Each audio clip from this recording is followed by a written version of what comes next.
Welcome to How to Build Your Own PC. This course has been designed to give you all the information and instruction you need to successfully build your own PC. By building it yourself, you will not only have a great new understanding of how computers work, but you will also easily save hundreds of dollars on the cost of your new computer. First, I will introduce you to the parts that make up your computer. Then we will build our own computer, step by step, and you will learn all about the parts, their locations, and how they connect to each other. The way we will build our computer is a general procedure and can easily be adapted to virtually any configuration. Now let's begin. This is the most important part of the computer system, the motherboard. It supplies all of the electrical connections among various components of the computer.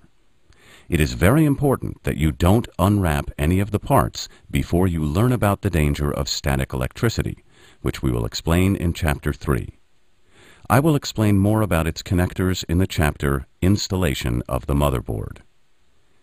This is the fan and heat sink. We will connect it to the CPU and install both as a complete unit onto the motherboard. And this is the CPU, or processor. It is the actual brain of a computer and is responsible for processing instructions and carrying out users' commands.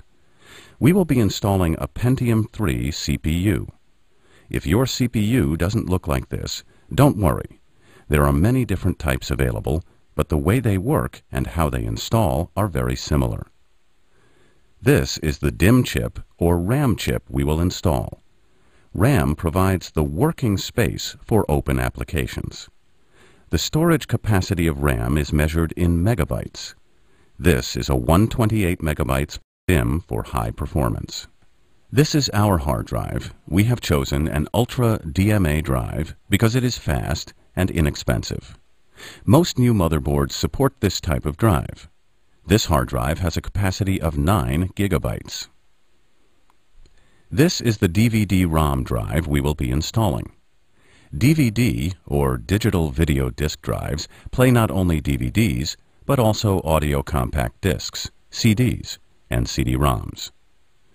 A DVD disc is the same size as a CD, but DVDs can store about 25 times more information than conventional CDs. A DVD can store 4.7 gigabytes on a single side, or up to 17 gigabytes on a double-sided. This is the floppy drive. It reads and writes information on removable diskettes that hold about 1.4 megabytes of data. This is the video card, or graphics adapter. Almost all video cards today feature 2 megabytes of video memory. This video card also has built-in 3D functionality. Intense 3D rendering requires a lot of data to be processed very quickly. Since the 3D chip works very hard, it has its own cooling system, a fan. Here we have the sound card. It is an expansion card that enables a computer to produce sound.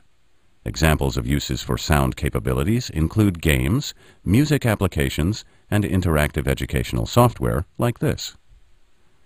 This is the network card we are going to install. We are installing a network card instead of a modem because we want to use the system in a network environment. A keyboard and mouse are two of the most inexpensive components attached to any computer system. We will use the PS2 style connectors for both components. And we are going to use standard speakers with a 1/8 inch mini jack connector. The monitor can be the most expensive single component of a PC system. It is great to have a nice and sharp monitor, but it's the graphics adapter that controls the resolution of the image and number of colors that can be displayed. If you try hooking up your 6 or 7-year-old monitor on your new AGP graphics card, it may not work.